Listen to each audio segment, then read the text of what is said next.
there and welcome to my channel. My name is Amy and I am a crafter, photographer, and content creator. On this channel I'll be sharing all kinds of tips and tricks and behind the scenes. So without further ado, welcome to my craft room. Honestly, it's a disaster at the moment and this is pretty embarrassing, but I just want to show my real honest life, and this is what it looks like at the moment. In this video I'm going to give you a little overview of what my craft room looks like right now. And then I'm going to show a time lapse of me cleaning one of the areas and organizing it while I explain a little bit more about our lifestyle and why I've decided to upgrade my craft room. Honestly, my craft room looks like this half the time. I'm pretty messy and I tend to go from one project to the next without cleaning up, and this summer was really hectic and I had some projects that, I actually had to complete by a certain time. So it was extra chaotic and I've cleaned it once since then, but it needed some love. So anyway, two things about this series of videos. This is just the first in a series, and I'm gonna first be overhauling and cleaning out everything, and then I'm gonna be overhauling all the furniture and stuff. So I'm going to be getting some new storage and really making this area more aesthetically pleasing as well as tidier. So all that to say, I want to explain a little bit about my craft room. It's not really a room. Well, sort of. I live in an apartment. We live in a 1-bedroom apartment. On the left you can see is our kitchen, and on the right is our laundry room, and just beyond the bifold door, the door is actually leaning up against the wall. It's not attached right now. We had to replace our washing machine, and I haven't put the door back on. So if you're confused, that's why. But just beyond that is the bathroom door. So this is actually the dining room area, and it's in between our kitchen and our dining room. It's not even technically a room. And I took over our dining room. And my husband and I don't have kids, and we don't have pets, and we don't have people over a ton. So I was able to take over the dining room. I know that doesn't work for everyone, but it works really well for our lifestyle because we typically just eat on the couch. So this is the craft area itself. I intentionally opened this cabinet so that you could see the chaos within. Down there is mostly just general crafting supplies. Up top, I have my quilting fabric and my scrapbook paper to the right. I try to use the vertical space as much as possible. You can see there's 2 sewing machines there. One of them is mine and it's broken. I'm actually borrowing a friend's. She had an extra one and she's super sweet to let me borrow it while mine is broken. But anyway, on the right there's more paper and fabric storage. Everything is just a hodgepodge. One note about my space, I do utilize a lot of open storage, and while that's less tidy looking in general, I've been pursuing a possible ADHD diagnosis, and having open storage is something that's been really important for me as far as knowing what I have and utilizing it. And then down here I'm just showing you, actually my desk is supported by an old sewing machine. You can see the table under there, and then below that is like interfacing and stuff. So if you're still with me at this point, congratulations and thank you. I really appreciate it. Let's dig into cleaning this table. So I know it doesn't look like much in this picture, but there's actually a ridiculous amount of fabric on this table. So I'm going to get started folding that. By the way, me folding fabric might annoy you. I'm not great at folding fabric all the same size. And I know there's ways to get it exactly the same size, but doing it that way is more annoying to me.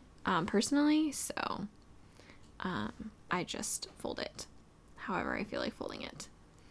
I love all this fun colorful fabric. I'll have to share a picture on the screen of the projects that I did with this fabric. It was so much fun. While I work on this, my craft area is a hodgepodge, both design wise and clutter wise. Because we lived in an apartment, I didn't want to invest a lot into that space because theoretically we're going to be buying a home.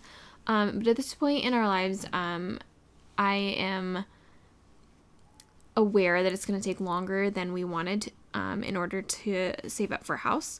So we're going to be in this apartment for a while, and I want to make this area a little bit more inspiring and creative because of that. So that's why I'm choosing to do this now. The other reason is I've kind of taken a break from crafting over the last year and a half. I am a photographer, and last year I quit my day job in June of 2021 And it was a huge adjustment going self-employed. So my mental space, I don't know if you've noticed this when you're crafting, it takes extra mental space and creative space to create. And all of that mental energy I was putting into my business and learning how to be self-employed and growing my business. And so I just stepped away, and most of the projects I've done over the last year and a half or so have been projects for my business. So like this was a series of pillows for a client's photo shoot. I am a brand photographer, so I photograph small business owners.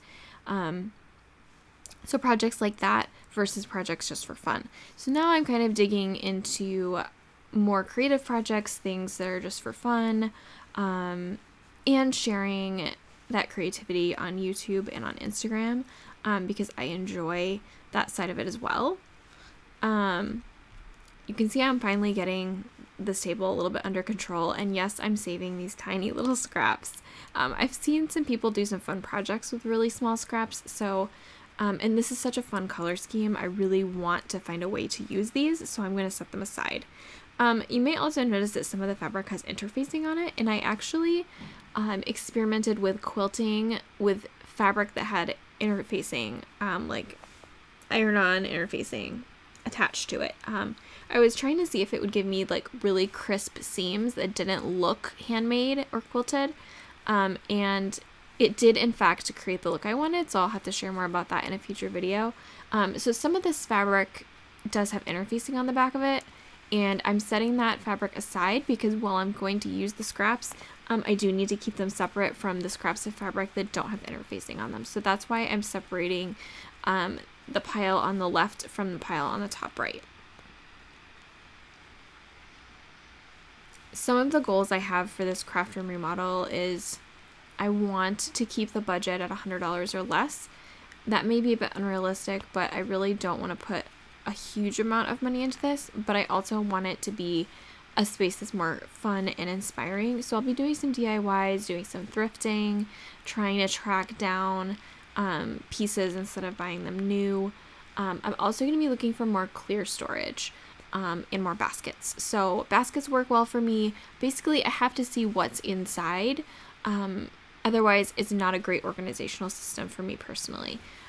So clear bins are something that I want to incorporate more of, and then woven baskets work really well for me because then I don't have to be as rigid about the organization. I can just fill a basket with like objects, and so for these, with these little strips, I'm going to put them in Ziploc bags and then put the Ziploc bags in a basket, and that will help me keep it loosely organized, and I can see it and know where it is without getting too crazy. My organization has to be really easy for me to keep up with and maintain, and I can't overthink the process of organization, which is why I keep it pretty loosely organized. Otherwise, I'll never be able to maintain or keep up with it. Obviously, I'm not doing a great job of keeping up with it now, but it's possible instead of completely impossible for me. Okay, so here is the before, and here is the after. So obviously I have a long way to go, but I hope you'll stick around and follow my channel for the rest of the craft room makeover.